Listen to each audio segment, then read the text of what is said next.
હક કે આવાજ ન્યૂઝમાં આપનું સ્વાગત છે। હું છું અજીઝ ઝુપેલવાલા। સમાચારમાં વાત કરીએ તો સુરતમાં ગાંધી જયંતિએ સ્વચ્છગ્રહીઓના સન્માન પ્રતિમાને શ્રદ્ધાંજલિ અર્પણ કરીને પ્રાર્થના સભા યોજાઈ હતી।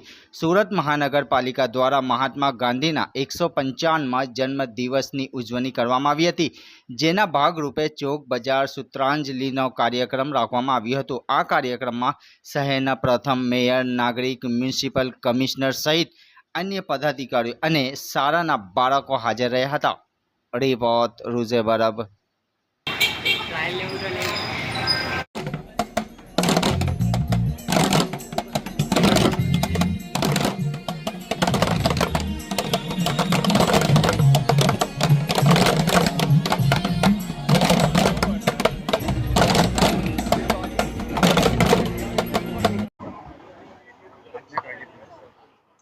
આજે 2 ઓક્ટોબર રાષ્ટ્રપિતા મહાત્મા ગાંધીજીની જન્મજયંતિ।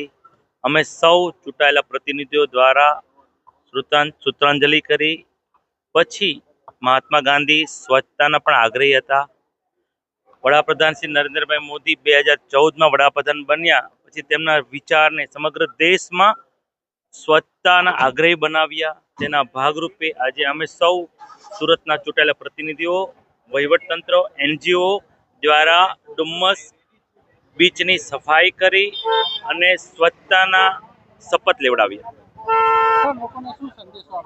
લોકોને આજે પણ વડાપ્રધાનશ્રીએ તેમની સ્પીચમાં કહ્યું કે નિરંતર સફાઈના આપણે આગ્રહી બનવું પડશે।